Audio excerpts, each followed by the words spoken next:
Praise the Lord. आज का शीर्षक है बरूक यंत्र। आप बरूक यंत्र के पास आकर आप क्या पूछोगे कि मैं परमेश्वर से प्यार करता हूँ क्या? और ये यंत्र आपसे सवाल पूछेगा कि क्या आपने कोई पाप किया है, क्योंकि ये चक्र है पाप से मुक्ति देने वाला, पाप से रिहा करने वाला चक्र। और आप इस वक्त इस चक्र के अंदर हैं। मैं क्या कहता हूँ कि आपको इस चक्र के अंदर बने रहना है। क्या हम जांचेंगे कि हम उस लाल सर्कल के अंदर हम हैं क्या? मैं आपको एक ही बात सिखाऊंगा कि आप यहाँ जाकर चक्र के पास जाकर आप पूछेंगे क्या मैं परमेश्वर से प्यार करता हूँ? क्या आपने अपने मन में सवाल किया है? चक्र हमसे पूछता है कि क्या तुमने कोई पाप किया है? क्या तुमने अपने विचारों से पाप किया है? आंखों से पाप किया है? अपने हृदय से पाप किया है क्या? क्योंकि तुम्हारे मुंह से पहले तुम्हारा हृदय बात करता है। सबोपदेशक 5वें अध्याय में कहता है कि तुम्हारे हृदय को तत्पर मत होने दो बात करने के लिए। आप वचन पता है आपको, लेकिन आपका हृदय ही पहले बात करता है। इसका मतलब क्या है कि तुम्हारा हृदय तुम्हारे काबू में नहीं है। और इसीलिए क्या पूछता है, क्या तुम परमेश्वर से प्यार करते हो कहकर जब तुम जाकर चक्र से पूछते हो तो वो तुमसे सवाल करता है कि क्या तुमने पाप किया है। तब तुम्हारा जवाब क्या होगा? तुम हर चीज में, तुम्हारे विचारों में, तुम्हारे मुंह से निकली हुई बातों में, चापलूसी की बातों में, कहीं सुनी बातों में, हर एक विषय में तुम सावधान रहकर अपने आप को बचा पाए हो। तब तुम्हारा सही जगह कि तुम परमेश्वर से प्यार कर रहे हो या नहीं, वो भी ये चक्र बताएगा। वो चक्र आपको बताएगा, जवाब देगा। जब आप कहते हो कि मैं परमेश्वर से प्यार करता हूँ क्या, तो वो आपसे चक्र पूछेगा कि क्या आप पाप कर रहे हो। तब आपको कोई ना कोई जवाब देना ही पड़ेगा। और जो आप जवाब देना चाहते हो उसे एक किताब में लिख लो। आपका जवाब क्या है कि आपने पाप किया है, हाँ या नहीं। आपने पाप किया है, उस सवाल का जवाब हाँ या ना में आपको जवाब देना है। अगर आप कहोगे हाँ, आपने चक्र को जवाब दिया है हाँ, तो इसका मतलब है कि तुम परमेश्वर की बातों को अलक्ष्य किए हो, निर्लक्ष्य किए हो। आप लापरवाह थे, इसीलिए वचन का अलक्ष्य किया। इसका मतलब क्या है? मुझे गलत नहीं करना चाहिए लेकिन करना पड़ा। क्या करें फिर? वो लोग क्या सोचेंगे? उन्होंने कई बार हमारी सहायता की है। ये तुम्हारी समझ है, लेकिन वो परमेश्वर की समझ नहीं है। इसीलिए मनुष्य जो व्यर्थ की बातें करता है वो मनुष्य के अंदर ही रहता है। ये एक मनुष्य का स्वभाव है। तुम परमेश्वर के वचन को जानते हुए भी गलती किए हो तो इसका मतलब है तुमने परमेश्वर के प्रति अलक्ष्य किया है। इसीलिए जरूर इस संसार में कोई भी मनुष्य हो, कोई भी मजहब का हो, किसी भी जाति का हो, ये वचन हर एक पर लागू होता है। इसीलिए जब आप चक्र के सामने जाकर पूछते हो तो आपको दीनता के साथ ही सवाल करना चाहिए। जब आप पूछते हो चक्र से कि क्या मैं परमेश्वर से प्यार करता हूँ, तो चक्र तुरंत आपसे सवाल करता है कि क्या तुमने पाप किया है या पाप कर रहे हो। लेकिन कुछ लोग बहुत ही बुद्धिमान होते हैं जो कहते हैं हाँ, मैंने आज तो कोई गलती नहीं की है, अब कोई गलती नहीं की। इसका मतलब तुम व्यर्थ की बातें हाँकना शुरू किए हो। आपने व्यर्थ की बातों को हाँकना शुरू कर दिया है। तुम्हारे खुद के विचार यहाँ पर कोई काम नहीं करेंगे। तुम इस चक्र के पास क्यों आए हो तुम्हें पता होना चाहिए। इसीलिए तुमने परमेश्वर के वचन के प्रति अलक्ष्य किया है और इसीलिए तुम्हें स्वीकार करना है कि मैंने स्वर्ग के विरोध में और परमेश्वर के विरोध में पाप किया है। ये स्वीकार करना ही भला है। दूसरा स्टेप, तुम्हारे परमेश्वर के वचन को अलक्ष्य करने की वजह से ही कर्जा हो रहा है, आपके घर में संतोष और समाधान नहीं है, तुम्हारे घर में एक के बाद एक समस्या आ रही है, आर्थिक समस्या है, चंगाई समस्या है, एक के बाद एक समस्या आ रही है। इसका मतलब ये है कि तुमने परमेश्वर के वचन का अलक्ष्य किया है, मतलब सुनकर भी अनसुना किया है, उसका पालन नहीं किया। वो कुछ भी हो सकता है, वो कुछ भी हो सकता है, वहां पर कुछ भी हो सकता है। तुम्हारा जॉब, तुम्हारा व्यापार। चक्र तुमसे सवाल करता है कि क्या तुमने पाप किया है, वो किसी भी स्थिति में हो। और सही सही जांचना दीनता के साथ। उसके अलावा आप कोई भी बहाना बनाते हो तो वो व्यर्थ की बातें हाँकना ही है, क्योंकि तुम्हारे गलत किए हुए अलक्ष्य की वजह से तुम वो समस्याओं को अपने ऊपर लेकर आए हो। तीसरा स्टेप क्या है? मनुष्य स्वीकार करने के लिए या ग्रहण करने के लिए तैयार नहीं होता। जब वो मुश्किल में, समस्याओं में रहते हैं, उसी में लौटते रहते हैं। लेकिन ये मेरे जीवन में क्यों हुआ है वो नहीं जानना चाहते। क्या गलती है वो ग्रहण करना नहीं चाहते। मैं सही हूँ, मैं सही सोचता हूँ, वो लोग ही गलत सोच रहे हैं, मैं तो सही बात कर रहा हूँ। वो लोग ऐसे हैं तो मैं क्या कर सकता हूँ, मैं जो सोच रहा हूँ मेरी दृष्टि में सही है। और ऐसा सोचने वाले सभी इस तीसरे स्टेप में आते हैं और उनके जीवन में कोई रियलाइजेशन नहीं होता। इसीलिए ये पहली बैच में जो ये सारे लोग हैं वो सब जादू टोना के चक्र में वो प्रवेश करते हैं। वो जो बाएं ओर है, आपको सिर्फ दाहिनी ओर के सर्कल में ही रहना है, लेफ्ट और नहीं, लेफ्ट और की नहीं, बाएं ओर की नहीं, लेकिन दाएं ओर ही आपको बने रहना है। अगर आप पूछोगे कि क्या मैं परमेश्वर से प्यार करता हूँ, तो वो आपके सारे दुर्बलताएं, आपके सारे वीकनेस सामने रखेगा और पूछेगा अभी भी तुम में पाप है। यहाँ पर कहना मैंने जानबूझकर या अनजाने में गलती की है, नहीं, तुमने जानबूझकर किया या अनजाने में किया, आप पाप ही है परमेश्वर की दृष्टि में। और यहीं पर तुम्हें रोक देना चाहिए, पहले 2 स्टेप्स में ही, जहां तुम्हें अपने आप को जांचना है, अलक्ष्य हूँ क्या, लेकिन मैं ग्रहण नहीं कर पा रहा हूँ, ऐसी स्थिति में मत रहना। और ये पहला स्टेप है, ये पहले कदम के पॉइंट्स है। आप चक्र के पास आकर पूछते हो कि क्या मैं परमेश्वर से प्यार करता हूँ या नहीं, उसमें आप हाँ या ना आप लिख लो वहां पर जवाब। जब आप हाँ लिखते हो तो क्या तुमने अलक्ष्य किया है, हर एक विषय में निर्लक्ष्य किया है या नहीं, हाँ या ना लिख। तुम समस्या का सामना कर रहे हो तो इसका मतलब तुम अलक्ष्य करने की वजह से ही वो समस्या तुम्हारे जीवन में आई है और तुम उसका सामना कर रहे हो। और दाऊद हर बात परमेश्वर की इच्छा जानकर उसी के अनुकूल चलता, क्योंकि दाऊद पाप करने पर भी वो जैसे राइट साइड में है, दाईं ओर है, वैसे वो पश्चाताप करके उसमें से बाहर निकल कर आ गए। हम पढ़ते हैं दूसरा इतिहास 33:10-12। और यहोवा ने मनुष्य और उसकी प्रजा से बातें की, परंतु उन्होंने कुछ ध्यान नहीं दिया। तब यहोवा ने उन पर अश्शूर के सेनापतियों से चढ़ाई कराई, और ये मनुष्य को निकेल डालकर और पीतल की बेड़ियां जकड़कर उसे बाबेल को ले आए। तब संकट में पड़कर वो अपने परमेश्वर यहोवा को मानने लगा और अपने पूर्वजों के परमेश्वर के सामने बहुत दिन हुआ और उससे प्रार्थना की। अगर तुमने अपनी गलतियों को पहचाना है, ग्रहण किया है कि मैंने पाप किया है, मैंने अलक्ष्य किया है परमेश्वर के वचन को, इसीलिए मेरे जीवन में ये समस्या आई है, मुझे संतोष नहीं है, समाधान नहीं है मेरे जीवन में, ये तुमने जाना है या नहीं। यंत्र को सामने रखकर, वचन को सामने रखकर तुम्हें ग्रहण करना है, किसी के कहने पर नहीं। और जब ऐसे अपनी गलतियों को आप ग्रहण करते हो कि मैंने परमेश्वर के वचन को अलक्ष्य किया है, इसीलिए मैं अपने ऊपर अपने पाप के द्वारा ये पाप लेकर आया हूँ, मैं परमेश्वर के वचन को अलक्ष्य करने की वजह से ये समस्या मैं अपने ऊपर लेकर आया हूँ, ये कहना चाहिए। मैं ये मुसीबत में गिर गया हूँ, वो मुसीबत में गिर गया हूँ, नहीं, मैं परमेश्वर के वचन का अलक्ष्य करने की वजह से, वचन पर ध्यान न देने की वजह से इस समस्या को मैंने अपने ऊपर लेकर आया हूँ। दूसरे कैसे हैं नहीं, तुम कैसे हो पहले अपने आप को जांचो। उनको कुछ भी करने दो, वो क्या कर रहे हैं वो नहीं, तुम कैसे उसका रिएक्ट कर रहे हो वो परमेश्वर देखते हैं। उनको असूयता के साथ रहने दो, लेकिन वैसा स्वभाव तुम्हारे अंदर ना हो, इस बात की सावधानी बरत रहे हो क्या। इस चक्र को ये सब कुछ जरूरी है और वो आपसे पूछेगा। अगर मैं परमेश्वर के वचन को ध्यान नहीं दे रहा हूँ, इसीलिए क्या भला और बुरा है, मैं जानबूझकर मैंने पाप किया है, अपने ऊपर ये मुसीबत को लेकर आया हूँ कहकर जो पहचानते हैं, अपनी गलती को समझते हैं, वो दाएं ओर आते हैं, वो राइट साइड आते हैं, वो दाएं ओर आते हैं और वो आपको चक्र में ही घुमाता है, चक्र के बाहर नहीं। और आपको पहले स्टेप में, फर्स्ट स्टेप में क्या पूछता है, क्या तुम्हें क्षमा मिली है, वो तुमसे पूछता है।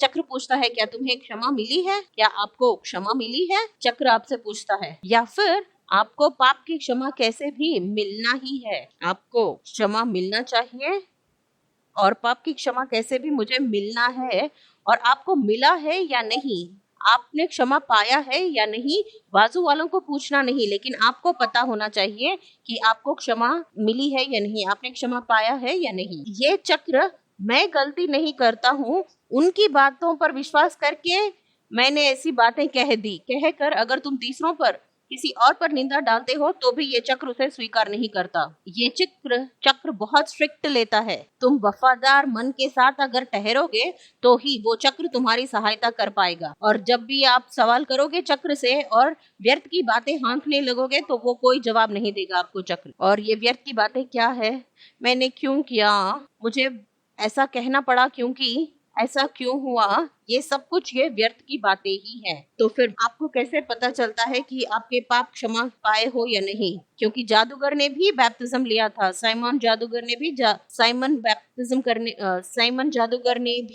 बैप्टिज्म लिया है और बैप्टिज्म लेकर वो पैसों का थैला देकर कहते हैं कि पवित्र आत्मा का वरदान मुझे भी दे दो, कहकर पैसे देते हैं। इसीलिए बैप्टिज्म लेना कोई बड़ी बात नहीं है, मैं कहता हूँ, क्योंकि जो बैप्टिज्म लेते हैं वो अपने प्राचीन जीवन को क्रूस पर चढ़ाए तो ही वो सच में बैप्टिज्म है। सिर्फ पानी में डुबकी लगाकर उठने पर और अपने पुराने जीवन के सारे पाप के स्वभाव वैसे ही रखते हो तो वो बैप्टिज्म नहीं कहलाता। कृपया आचारों को बाजू रख दीजिए, जो दुनिया के आचार है। आपको क्षमा जरूर पाना चाहिए और आपने क्षमा पाई है वैसे आपको पता भी होना चाहिए। आपने सवाल किया है ना, आपने क्या सवाल पूछा? आपने सवाल किया कि क्या परमेश्वर से मैं प्यार करता हूँ, और सवाल चक्र ने आपसे सवाल किया कि क्या आप पाप कर रहे हो या करते हो, क्योंकि चक्र तुम्हारे मुंह से जवाब देता है कि तुम वो पाप कर रहे हो। सच में तुम परमेश्वर से प्यार करते हो या नहीं, तुम्हारा जवाब तुम्हारे मुंह से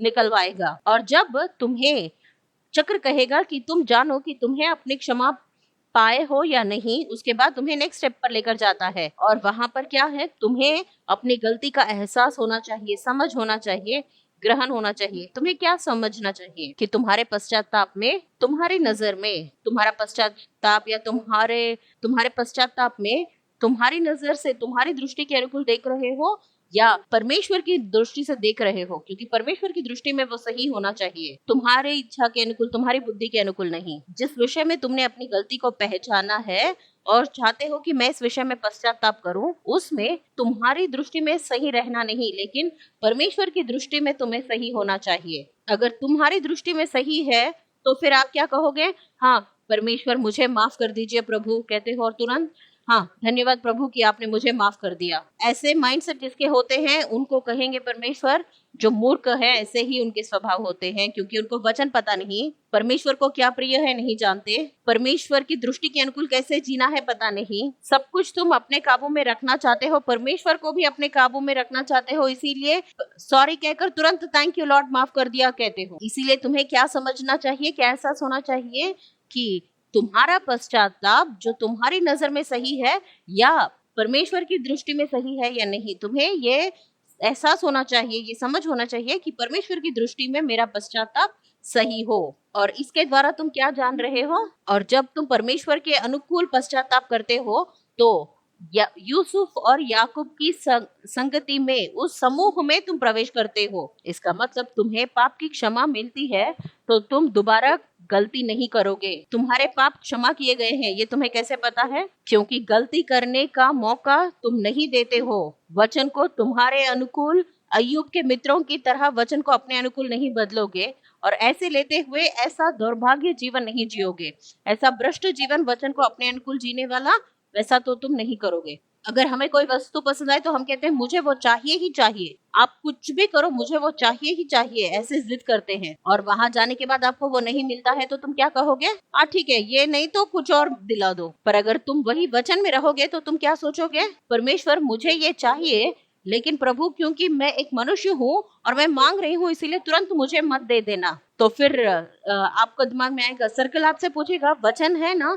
कि तुम मांगो और तुम्हें दिया जाएगा। इसका मतलब परमेश्वर क्या तुम्हें देना चाहते हैं वो मांगो कह रहे हैं, लेकिन अपनी बुद्धि के अनुकूल मैं मांगूंगी इसीलिए वो मिल जाएगा, वो उसका मतलब ये नहीं है, उस वचन का मतलब ये नहीं है। और सोलोमन से वही कह रहे हैं कि मैं तुम्हें क्या देना चाहता हूँ वो मांगो, और तुम्हें सब कुछ परमेश्वर से पाना है तो तुम्हें इस तरह अपने आप को जांचना है। तुम्हें पाप की क्षमा मिली, तुम्हें क्षमा मिली है, पाप की क्षमा मिली है, तो अगर तुम्हें परमेश्वर से अच्छी चीजें चाहिए और तुम्हें परमेश्वर से क्षमा मिली है तो तुम्हें गलती से भी पाप करना, झूठ बोलना, किसी को धोखा देना, कहीं सुनी बातों पर विश्वास करना, गलत बातें कहना, यहाँ की बातें वहां करना, ऐसे अपवित्र जीवन तुम नहीं जियोगे, लेकिन समाधान के साथ तुम्हारा जीवन बना रहेगा। समूह के अनुकूल किसी को बड़ा नाम नहीं आता। तुम जिस परमेश्वर पर विश्वास किए हो उस परमेश्वर के स्वभाव, गुण, लक्षण तुम में होंगे तो ही तुम्हारा नाम की वृद्धि होगी। तुम अभी भी सर्कल में ही हो, तुम सर्कल में ही हो क्योंकि तुमने अपनी गलती को पहचाना है, और इसके द्वारा तुम्हें पता चलता है कि क्या तुम परमेश्वर से प्यार कर रहे हो या नहीं। आपको जवाब मिला है या नहीं। यहाँ पर एक और चीज भी है, आपको मैं बताऊंगा। ये दूसरा समूह है ना, ईसाऊ ग्रुप, एसाऊ का समूह, याकूब का दूसरा भाई समूह, उनको मौका भी दो तो भी वो नहीं बदल, परमेश्वर उनकी सहायता करते हैं तो भी वो उस बात को नहीं पहचान पाते।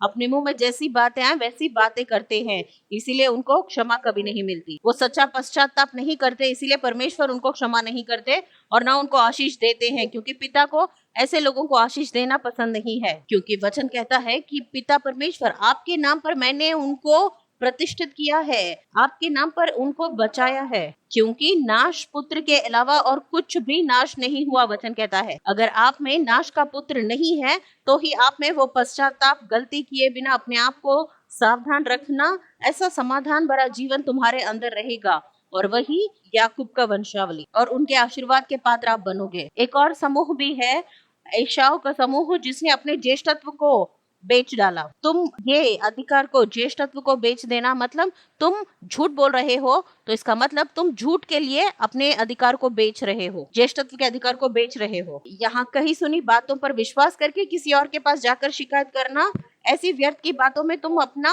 प्रथम फल या अपना अधिकार, जो ज्येष्ठत्व का अधिकार है, वो तुम बेच रहे हो, अपने आप को इस पाप के हाथों बेच रहे हो। ये तुम समझ नहीं पा रहे हो। तब तुमको कैसे दिखेंगे नबी सारे, हे मेरे शत्रु, क्या मैं तुम्हारे हाथों में फंस गया।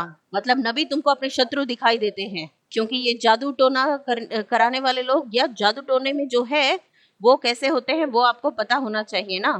वो लोग जो अपनी गलती को जाने बिना फिर भी अलक्ष्य करते हुए समस्याओं में होते हैं, समस्या का सामना करते हुए भी अपनी गलतियों को नहीं पहचानते, एक के बाद एक समस्या में बने रहते हैं, लेकिन फिर भी उनको जानना नहीं होता है कि क्यों ऐसी स्थिति में है। उनका स्वभाव कैसे होता है पता है? मुझे वचन पता है, तुम मुझे मत बोलो, पहले तुम अपने आप को बदलो, उसके बाद मुझे बताओ तुम कौन हो मुझे बताने वाले। ऐसा होता है उनका कैरेक्टर, उनकी प्रतिक्रिया ऐसी होती है। और ऐसे लोग यहाँ से बीच में से वो कहाँ जाते हैं? बाएं और जाते हैं, और वो गलत रीति से अपना जीवन निर्वाह करते हैं। वो वचन को नहीं सुनते, वो गलत रीति से अपना जीवन जीते हैं। उन्होंने नहीं किया, क्या उन्होंने गलती की? मुझे पता है उन्होंने गलती की है कहकर वो बहानेबाजी बनाते, सारी बातें कहते हैं, उसके बाद प्रार्थना कहकर रोते रोते, आंसू पोंछते हुए वो प्रार्थना करते हैं। क्यों रोते हैं? क्योंकि परमेश्वर के चित्त का अनुकूल दुख मतलब आपको क्या है पता है? बिछड़ा हुआ लड़का है।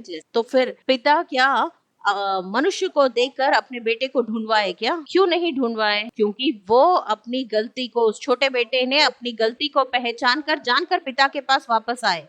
वैसे ही तुम्हें भी अपनी गलती को पहचान कर वापस आना है। तुम्हारे नकारात्मक विचारों के विषय में तुम परमेश्वर के विरुद्ध और स्वर्ग के विरुद्ध पाप कर रहा हूं कहकर ये विचार और ये ग्रहण तुम्हें होना चाहिए, ये ग्राह्य, ये समझ तुम्हें होनी चाहिए। पिता ने क्यों नहीं ढूंढा अपने पुत्र को? क्योंकि जिस मनुष्य में सच्चा पश्चाताप होता है वो जरूर परमेश्वर के पास वापस आते हैं। बरूक एदोनाई को मनुष्य नहीं चाहिए, लेकिन वो मेमनों का समूह चाहिए जो परमेश्वर की दृष्टि में सही है। उनको पैसा नहीं, परमेश्वर का वचन जरूरी है। यहाँ पर परमेश्वर को महत्व देना चाहिए, परमेश्वर के राज्य को।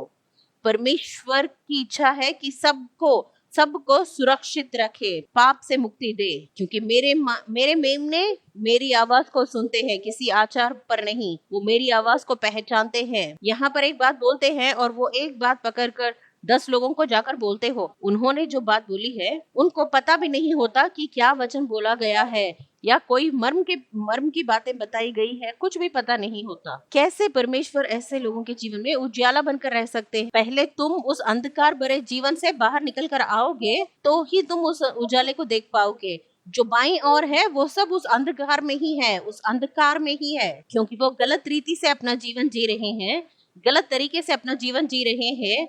इस भ्रम में रहते हैं कि सब कुछ है, मेरे जीवन में कोई कमी नहीं है, सब कुछ मुझे मिल रहा है, सब ठीक चल रहा है। इसी बरमाने में वो रह जाते हैं, लेकिन नहीं जान पाते कि वो अंधकार में हैं। और जो अपनी गलती को पहचानते हैं उनमें एक स्टेप हो तो भी वो उसमें से बाहर निकल कर आते हैं। और तुम्हारे लिए ही यीशु मसीह आए हैं, क्योंकि जो बाएं और हैं उनके लिए अगर परमेश्वर आए भी हैं तो भी वो अपनी गलतियों को पहचानने के लिए इच्छा नहीं रखते, क्योंकि यीशु मसीह पिता से कहते हैं कि पिता परमेश्वर आपने भेजा है, इस बात को इन लोगों ने विश्वास किया है, इसीलिए मैं आपके नाम पर उनको ही रक्षा करता हूँ। कहने के लिए वो लोग मुझ पर विश्वास नहीं करते, इसीलिए जो बाएं ओर है, जो अंधकार में है, इसीलिए वो परमेश्वर को, उनके वचन को पहचान नहीं पाते। और वो क्या करते हैं, देखते हैं उत्पत्ति 4:7, जेनेसिस 4:7। यदि तू भला करे तो क्या तेरी भेंट ग्रहण न की जाएगी, और यदि तू भला न करे तो पाप द्वार पर छुपा रहता है और उसकी लालसा तेरी ओर होगी और तू उस पर प्रभुता करेगा। तुम परमेश्वर से प्यार कर रहे हो, तुम परमेश्वर से प्यार करते हो क्या, ये सवाल करने पर चक्र तुम्हें बताएगा कि तुम्हारे अंदर पाप है क्या। और अगर तुम परमेश्वर से प्यार करते हो तो ही तुम अपनी गलतियों को पहचान पाओगे, ग्रहण कर पाओगे और सच्चे मन से स्वीकार कर पाओगे कि हाँ, मैंने अपने अलक्ष्य की वजह से, अपने निर्लक्ष्यता की वजह से वचन पर ध्यान नहीं दिया, इसीलिए इन समस्याओं को मैं अपने ऊपर लेकर आया हूँ। वो इस बात को समझ पाते हैं और उनको ये एहसास होता है कि ये मेरे ही द्वारा मेरे जीवन में आया है, मेरे पाप के द्वारा आया है। तो फिर दाऊद का पाप परमेश्वर की दृष्टि में असह्य क्यों दिखाई दिया, ये क्यों कहा गया, फिर ये आप सोचिए। क्योंकि जब वो दुष्कार्य की तरह दिखाई देता है तो यीशु मसीह आकर मेरे हर एक पाप को धो देते हैं। तो तुम अपनी बुद्धि के अनुकूल वचन को ढूंढ रहे हो, इसीलिए जो वचन तुम ले रहे हो वो वचन तुम्हारे ऊपर न्याय करता है, क्योंकि तुम ऐसा वचन ढूंढ रहे हो जो तुम्हारे अनुकूल है। मैंने कहा है ना कि तुम परमेश्वर की बातों पर विश्वास नहीं करते, इसीलिए मैं आपके बीच में कही हुई बातें आप पर न्याय करेगा। इसीलिए यूहन्ना 12:48 में ये लिखा है, देख लीजिए। और इसीलिए मैं कहता हूँ, तुम्हारी दृष्टि में जो सही है सोचते हो, इसका मतलब तुम्हारा पाप अभी भी तुम पर ठहरा हुआ है। तुम्हारी दृष्टि में जो तुम सोचते हो कि ये सही है, इसका मतलब तुम्हारा पाप अभी भी ठहरा हुआ है। इस चक्र के आधार पर मैं आपको बता रहा हूँ। आदम और हव्वा पाप करने के बाद भी परमेश्वर ने उनको मौका दिया ताकि वो सही समझ में आ सके। परमेश्वर ने मौका दिया, इसीलिए पूछते हैं, आदम तुम कहाँ हो, आदम तुम कहाँ हो कहकर परमेश्वर पूछते हैं, आदम तू कहाँ है, किसने तुम्हें बताया कि तुम बिना वस्त्र हो, तुम नंगे हो कहकर किसने तुम्हें बताया। इसका मतलब वहां भी अपनी गलती को स्वीकार करने का एक मौका दिया आदम को, पर तुम उस मौके को कब गवा देते हो, तब जब शिकायत करते हो तुम्हारी दी हुई स्त्री वो सांप ही जब तुम कहते हो। इसका मतलब तुम्हें जो मौका परमेश्वर के द्वारा मिला है उसे तुमने गवा दिया है और उसके बाद ही पाप तुम्हारे अंदर प्रवेश किया है, क्योंकि तुमने निंदा करना शुरू किया। मनुष्य परमेश्वर पर क्रूस चढ़ाने पर भी, उनको मारने पर, उन पर थूकने पर भी परमेश्वर क्या कहते हैं कि तुम, परमेश्वर ये गलत है कहने पर भी वही गलती बार बार दोहराने की वजह से तुम अपनी गलतियों के द्वारा, अपने पाप के द्वारा फिर क्रूस पर मनुष्य के, परमेश्वर के पुत्र को, यीशु मसीह को फिर क्रूस पर चढ़ाते हो। और ऐसे लोगों को फिर मन फिराव पाना नामुमकिन है, वचन कहता है इब्रानियों 6:6 में। क्या शास्त्री और फरीसाई बदल पाए? कनान स्त्री को बदला, कनान स्त्री वो बदल पाई, लेकिन शास्त्री और फरीसाई नहीं। अब्राहम हमारा पिता है, मूसा हमारा नबी है और हम मूसा के शिष्य हैं। और तब क्या कहा यीशु मसीह ने कि तुम अब्राहम के संतान ही हो, लेकिन तुम्हारे अंदर मेरा वचन नहीं है। और अगर आप मूसा के वंशज होते तो मुझे पहचानते, वचन को समझते। आपको जवाब मिल चुका, इसीलिए उनको बदलना मुश्किल है, क्योंकि उनको अपने मजहब को, अपने रीति रिवाजों को छोड़ना बहुत मुश्किल हो जाता है। तुम जिस विषय में अपनी गलती को नहीं पहचान पाते हो, वो दोबारा तुम वो गलती जरूर करोगे, क्योंकि तुमने अपनी गलती को पहचाना ही नहीं, वो तुम दोबारा जरूर करोगे। पर आप कहोगे, सॉल कहते हैं मैंने तो आपकी कही बात का ही तो पालन किया है। तब नबी पूछते हैं, मैंने आपसे क्या कहा और तुमने क्या किया? मैंने तुमसे क्या कहा और तुमने क्या किया? मैंने परमेश्वर का वचन का ही तो पालन किया है ना। और इसी को हाँकना व्यर्थ की बातें कहते हैं। हर एक बात को आप ही की इच्छा। वहां पर सेनाओं का निंदा करते हैं कि सेनाओं ने अच्छे अच्छे भेड़ बकरियों को लेकर आए ताकि आपके परमेश्वर के लिए बलि चढ़ाए जाए। पर नबी ने पूछा, तुम्हें क्या आज्ञा दी गई और उसके लिए तुमने क्या जवाब दिया? इस विषय में आप सोचो, सॉल से नबी ने क्या सवाल किया और सॉल ने क्या जवाब दिया नबी को, ये जांचना जरूरी। और जब सॉल जवाब दे रहे थे तो उनका विचार भी यही था कि मैं जो जवाब दे रहा हूँ वो बिल्कुल सही है, मैं बिल्कुल सही हूँ कहकर, और इसीलिए वो लोग ही, मेरी सेना ने ही कहकर उन लोगों पर उन्होंने निंदा डाल दी, उन पर निंदा की। फिर उसके बाद में उसने पश्चाताप किया। पश्चाताप करने के बावजूद भी वो दूसरे स्टेप में ही रह गया। तो अब बताओ कि क्या तुम सच में क्षमा पाए हो? तो फिर उसने कहा ना कि मैंने परमेश्वर के विरोध में पाप कर दिया है। तो फिर क्या शमूएल ने कहा कि क्योंकि तुम पश्चाताप कर रहे हो, माफी मांग रहे हो, मैं तुम्हें माफ करता हूँ कहकर कहे है क्या?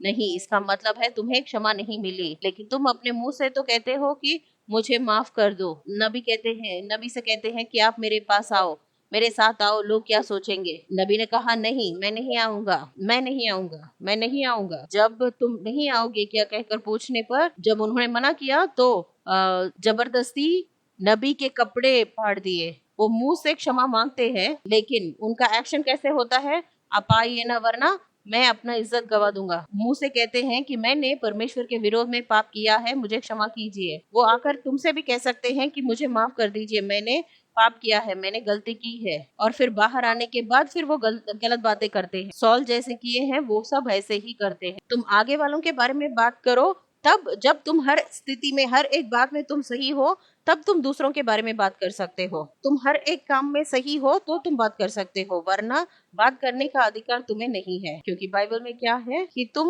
अपने नाश को अपने ऊपर लेकर आने के लिए ही तुम ये बातें कर रहे हो। तो फिर सॉल ने भी तो पाप की क्षमा मांगी है ना। तो फिर क्या हुआ उसके बाद? उसने मुंह से कुछ मांगा और अपना एक्शन कुछ और ही था। यीशु मसीह के विश्वास के द्वारा तुम नीतिवान बने और फिर कहते हो कि वचन कोई भी धार्मिक नहीं है, धार्मिक एक भी नहीं है कहते हो। अगर जब तक तुम धार्मिक नहीं बनते तो तुम परमेश्वर के राज्य में प्रवेश नहीं कर पाओगे, तुम नहीं आ पाओगे। इसीलिए व्यर्थ ही प्रयास मत करो और धोखा भी मत खाओ। तुम अपनी गलती जानने बिना दूसरों की गलतियां ही पकड़ने में हो, तो इसका मतलब ये है कि तुम गलत जीवन जीने के लिए तुमने निर्णय भी ले लिया है और इसीलिए पाप प्रवेश किया। पर वो अभी भी तुम्हारे प्रति वांछा नहीं पाया है, बस वो प्रवेश किया है। इसका मतलब पहली बार जो तुमने पाप किया है उसकी क्षमा तुम्हें नहीं मिली, इसीलिए बार बार तुम वही गलती करते आ रहे हो और तुम जादू टोना में प्रवेश कर रहे हो। कोई और जादू टोना नहीं कर रहे हो, लेकिन तुम अपने आप पर जादू टोना कर रहे हो। इस बात की ग्रहण तुम्हें नहीं है, इस बात की समझ तुम्हें नहीं है।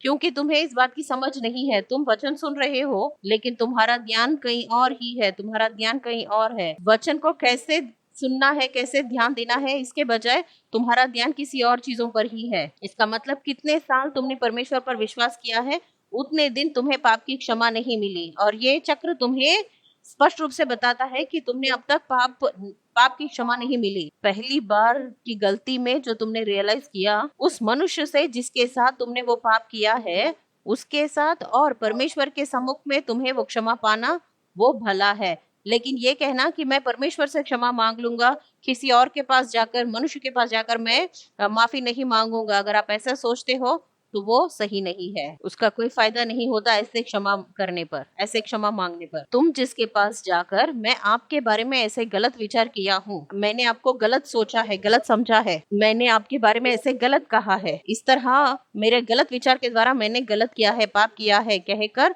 उनके पास जाकर अगर तुम क्षमा मांग रहे हो तो इसका मतलब परमेश्वर की आत्मा तुम्हें उस जगह पर चलाए है।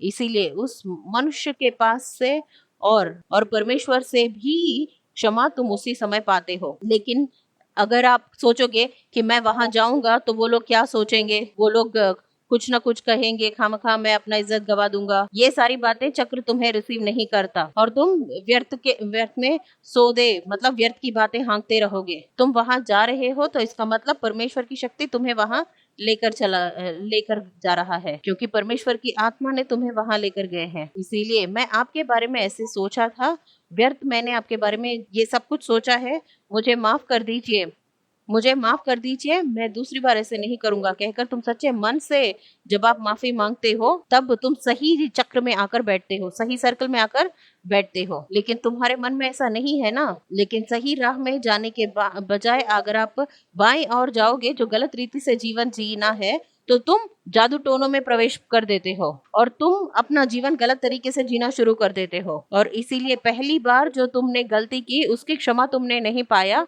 इसीलिए तुमने पहली बार क्षमा नहीं पाई, अपने पाप की क्षमा नहीं पाई, इसीलिए तुम्हारी मुसीबतें बढ़ती चली जाती है और दोबारा वही गलती करते चले जाते हो और वो आप में प्रवेश करता है और वो पाप दोष में प्रवेश करता है जो ये सर्किल के बाहर है। इसका मतलब सेकंड स्टेप से आप पाप क्षमा पाए बिना ही पाप क्षमा नहीं पाते हो और पहली बार जो पाप किया है उस वक्त आपने जो पाप की क्षमा नहीं पाई है, और अगर आपने किसी पाप की क्षमा पाई भी है तो भी वो सब कुछ जो क्षमा मिली है वो सब कुछ व्यर्थ हो जाता है, और सारे पाप, हर एक पाप वो वापस आकर तुम पर बैठ जाता है। सभी कहते हैं कि आप ये करो, आप वो करो, ये करो, आपको मिल जाएगा, सारे रीति रिवाज बताते हैं, लेकिन समस्या उस पूजा में नहीं है, मेरी प्रदक्षिणा में नहीं है, वो मेरे दिमाग में है, वो मेरी जबान में है। मैं अपने मुंह से जैसी चाहे वैसे बात किया ना, उसमें है। परमेश्वर के वचन में सही रीति से रहकर जब मैं उसे स्वीकारता हूँ तो वो सही है परमेश्वर की दृष्टि में। ये सर्कल में रहे बिना जो जादू टोना अपने ऊपर कर रहे हैं, आपने ये देखा, और वो पाप से निकल कर पाप से दोष में प्रवेश करते हैं, और दोष से वो तीसरे स्टेप में आ जाते हैं, और थर्ड स्टेप में वो प्रवेश कर चुके हैं, तीसरे कदम में वो सक्सेसफुली पहुंच गए हैं। और यहाँ पर आप सारे जो आचार विचार हैं वो कर सकते हैं, परमेश्वर के नाम पर ताली बजाओ, ये सारे, पर मैं आचार रीति से करने वाले कोई कार्य नहीं करूंगा। तुम मन फिराव पाए बिना, तुम्हारा हृदय मन फिराव पाए बिना तुम कोई भी कार्य करते हो तो वो व्यर्थ ही है, क्योंकि तुमने दोष में प्रवेश किया है। इसीलिए मसीह का लहू, यीशु मसीह का लहू तुम पर कार्य नहीं करता। अगर यीशु मसीह का लहू तुम्हारे शरीर में, तुम्हारे घर में या तुम्हारे परिवार में है तो तुम अपने अंदर के पाप को, अपने आजू बाजू से पाप को तुम दूर करोगे, ना कि अपने अंदर उस पाप को रहने दोगे। पाप से तुम दोष में प्रवेश करके इस तीसरे स्टेप में आ जाते हो, फिर भी परमेश्वर का वचन उन्हें अवसर देता है, क्योंकि वो यहाँ पकड़े गए हैं। तुम कैसे प्यार करते हो परमेश्वर से, वो परमेश्वर ने इनको दिखा दिया, और यहाँ पर तुम में रियलाइजेशन नहीं है। ये कंफर्म होने के बाद तुम परमेश्वर से प्यार नहीं करते हो, ये भी कंफर्म हो गया है। तुम बहाने बना रहे हो ना अपनी गलतियों के। जैसे वचन में उपमान है, विवाह के भोजन में जब न्योता दिया गया है राजा के द्वारा, तो सभी बहाने बनाते हैं उससे वहां उस भोजन में न जाने के लिए। वैसे ही आप भी बहाने बनाते हो, जैसे सॉल ने भी बताया वैसा नहीं है कहकर बहाने बनाते हैं। इजरायलियों ने भी कहा कि वैसा नहीं, लेकिन हमें मनुष्य राजा चाहिए कहकर उन्होंने भी बहाना बनाया। और इसके द्वारा कोई भी ये नहीं कह सकता कि मैं वचन में हूँ, मैं बहुत स्ट्रांग हूँ वचन में, नहीं, क्योंकि ये सर्कल ही, ये चक्र तुम्हें, तुम्हारा जीवन कहाँ पर है वचन स्पष्ट रूप से बता देगा। जब तुम अकेले हो तो तुम इस चक्र से हर एक सवाल पूछो, हर एक सवाल करो और वो आपको जवाब देगा, चक्र आपको जवाब देगा। और इसीलिए थर्ड स्टेप में, तीसरे कदम में आपको एक और मौका दिया जा रहा है। क्यों एक और अवसर, परमेश्वर तुमको एक और मौका क्यों दे रहे हैं? क्योंकि उनके पाप अभी भी क्षमा नहीं किए गए। इसीलिए प्रारंभ से जो उन्होंने पाप किया है वो सारे पाप को परमेश्वर याद में रखते हैं, वो सारे पाप को याद रखते हैं, याद करते हैं। कहीं ना कहीं आपको वो सही समझ आपको आनी चाहिए, सही ग्राह्य आना चाहिए, और आपको ये ग्राह्य नहीं आ रहा है तो इसका मतलब आप अपनी गलतियों को नहीं समझ पा रहे हो, आप ग्राह्य नहीं कर पा रहे हो, और इसीलिए तुम चौथे कदम में प्रवेश करते हो, जिसकी वजह से तुम अपने जीवन में जो भी करते हो उसकी कतनी काटते ही रहोगे। तुम्हारे विचार, जो भी तुम करते हो, तुमने जो बोया है, जो बीज बोया है उसकी कतनी काटते ही रहोगे। जो पाप तुम बोते हो वही काटते हो। सिंपल। जो गलती को तुमने रियलाइज नहीं किया, वो एक गलती रियलाइज ना होने की वजह से तुम गलत तरीके से अपना जीवन जीते हुए, पाप क्षमा पाए बिना, पाप से दोष में प्रवेश करते हुए, उससे फिर तीसरे स्टेप में प्रवेश करते हैं। इनका स्वभाव कैसे होता है? क्योंकि उनके जीवन में ग्रहण होता ही नहीं है, वो ग्रहण नहीं करते, एहसास नहीं होते, इसीलिए वो दूसरों पर निंदा डालते रहते हैं। उनको क्या जरूरत है हमारे बारे में कुछ भी बात करने के लिए, क्यों ऐसे करते हैं कहकर दूसरों पर वो निंदा करते हैं, और वहां से यहाँ पर आए हैं, और उनके स्वभाव में बदलाव आता है, और वो परमेश्वर के विरोध में ही पाप करें ऐसा उनका स्वभाव बन जाता है। और इसीलिए वो लड़ाई झगड़ा करते हैं, लड़ाई में ही उनको समाधान मिलता है, हर चीज में वो लड़ाई को ही देखते हैं। इसीलिए तुम नहीं बदलोगे, तुम्हारे अंदर बदलाव नहीं आता, क्योंकि तुम परमेश्वर की बात को ही अलक्ष्य कर रहे हो, तो तुम्हारा जीवन ये राउंड राउंड घूमते ही रहता है। सर्कल के बाहर तुम राउंड राउंड घूमते हो, उस पाप में, उस जादू टोना के चक्रव्यूह में तुम बने रह जाते हो। पर ये सोचना कि पर घर में पैसा है तो ही सिर्फ पैसे के होने से आशीर्वाद है घर में, ये सोचना सही नहीं है। आपके घर में अगर संतोष और समाधान है तो ही तुम्हें सच्ची परमेश्वर का आशीर्वाद मिल रहा है। सिर्फ पैसों के होने से आशीर्वाद नहीं, ये बात जान लो। धन्य तभी बनते हो जब परमेश्वर का शांति और समाधान ये आपके जीवन में बना रहे। और अगर आप अपनी गलतियों को पहचान कर उसमें से बाहर नहीं निकलते तो इसका मतलब आप उस शपित जीवन में प्रवेश करते हो, क्योंकि तुम गलत रीति से अपना जीवन जी रहे हो, गलत तरीके से अपना जीवन जी रहे हो और एसाव के समूह में तुम प्रवेश करते हो, क्योंकि तुम अलग किए गए हो, विभाजित किए गए हो। यहाँ पर अच्छे से सही समूह में हो। तुम्हारी गलत समझ की वजह से तुम्हारे अंदर ग्राह्य एहसास सही समझ नहीं है, इसीलिए तुम बाएं और ये सर्कल में घूमते घूमते घूमते ही रह जाते हो, लेफ्ट साइड बाएं। और मुझे इस बात का बहुत दुख है। क्यों तुम्हें इतना अहंकार, इतना गर्व क्यों? अपने पाप को, अपनी गलतियों को स्वीकार करने में इतना अहंकार क्यों? मैं मनुष्य हूँ, मनुष्य में दुर्बलता होती है। अगर तुम ये सोचते हो तो तुम्हें परमेश्वर की जरूरत ही नहीं है। अब बताओ कि ये समस्या क्या परमेश्वर लेकर आए हैं या तुम खुद अपने ऊपर लेकर आए हो? इस बात को समझना चाहिए, क्योंकि जो अपनी गलतियों को नहीं समझ पाते वो उस जादू टोने के सर्कल में ही रहते हैं। जादू टोना राउंड राउंड वो घूमते ही रहते हैं। तुम्हारे साथ साथ तुम्हारे बच्चे और उनके बच्चे, उनकी पीढ़ियां भी वो जादू टोने के उस चक्र में ही बने रहते हैं। राउंड राउंड वो घूमते रहते हैं, क्योंकि तुम अपने ही द्वारा, अपने पाप के द्वारा उनको अग्नि कुंड में डाल रहे हो। तुम्हारे मुंह से निकलने, तुम्हारे एक्शंस के द्वारा, तुम्हारे मुंह से निकले हुई बातें, तुम मुंह से तो कहते हो परमेश्वर, लेकिन अपने चाल चलन में, अपने बर्ताव में शैतान के स्वभाव के होते हो। इसीलिए सॉल भी 2 बार जाकर जादू टोना करने वाली स्त्री के पास जाकर वो पूछते हैं, और वो पूछकर वहां जाकर सवाल पूछकर वहां मर जाते हैं। पर पहले वो भी तो परमेश्वर के चित्त के अनुकूल, परमेश्वर के उद्देश्य के अनुकूल जीवन जी रहा था, लेकिन वो एक बार के बाद वो ही गलती बार बार करने के द्वारा वो गलत रीति से अपना जीवन शुरू किए, और उसकी वजह से उसके पहले पाप के साथ साथ सारे पाप परमेश्वर को स्मरण आए। पहले पाप की क्षमा नहीं मिली और उस वजह से उसमें असूयता प्रवेश किया, कड़वाहट पैदा हुआ, और इसीलिए दाऊद को किसी भी तरह मारना है कहकर वो असूयता और ईर्ष्या की वजह से वो पाप से दोष में प्रवेश किया, और उनके पीछे पीछे चलकर फिर उस पाप में रहकर वो परमेश्वर के चित्त को जानने की कितनी कोशिश करने पर भी उसको वो नहीं जान पाया, और इसीलिए उसने अपने आप पर वो जादू टोना कर लिया है। वो ओढ़न डालकर जाकर उस स्त्री के पास जाकर पूछने पर वो जादू टोना करने वाली स्त्री ने क्या कहा, उसने अपने आप को ओढ़ा, पहचाने ना ऐसे अपने आप को ओढ़न किया तो भी उसने पहचाना कि तुम सॉल हो। इसका मतलब तुम्हारा चेहरा ना भी दिखाई दे, लेकिन तुम्हारे स्वभाव के द्वारा तुम कौन हो पता चल जाता है। लेकिन ऐसे लोग, यीशु मसीह का लहू मुझ पे काम करेगा तुम ये सोचते हो तो तुम अपने जादू टोने को 7 गुना बढ़ा रहे हो, क्योंकि तुम अपनी गलती को पहचाने बिना उसकी भी निंदा परमेश्वर पर डाल देते हो। क्योंकि कटु स्वभाव, कठिन स्वभाव जिसमें होते हैं, वो परमेश्वर के सामने और मनुष्यों के सामने वो कभी भी शांति, समाधान, मेल मिलाप के बारे में नहीं सोचते। वो समाधान नहीं करते, किसी मनुष्य के पास जाकर वो समाधान प्राप्त नहीं करते, इसीलिए परमेश्वर से भी वो समाधान नहीं प्राप्त करते। इसीलिए वो 2 समूह बनकर दूसरे समूह में रह जाते हैं, जो बाएं और रहकर जादू टोना अपने ऊपर करते हैं। जब तुम्हारे अंदर वो रियलाइजेशन नहीं है, तुम दोष में, अतिक्रमण में प्रवेश करते हो, तो तुम्हारा स्वभाव भी बदलते चला जाता है, क्योंकि तुम परमेश्वर के ऊपर ही विद्रोह करना शुरू कर देते हो। क्यों प्रभु मेरे साथ ऐसा कर रहे हो? आप ये सारी मुसीबतें क्यों मेरे जीवन में ऐसे दे रहे हो? इससे अच्छा है कि मुझे आप मार डालो। तुमने अपने आप को मार डाला, तुमने अपने आप को पाप के हाथों बेच डाला, तो परमेश्वर तुम्हें क्यों मारे? इसीलिए जो कटु स्वभाव में है उनको पाप की क्षमा नहीं मिलती, क्योंकि उनको अपनी गलती का एहसास या समझ भी नहीं होता, वो ग्रहण नहीं कर पाते। इसका मतलब है कि तुमने अपने भविष्य को तुमने खुद चुना है। तुम परमेश्वर के पास जाने का भविष्य नहीं चुने, लेकिन परमेश्वर के विरोध में चलने वाला स्वभाव तुमने अपने लिए चुना है, जो जिद्दी और विद्रोह करने वालों का स्वभाव है। और उसकी वजह से तुम्हें क्या फल मिलता है, और उसका फल तुम अंत में पाते हो कि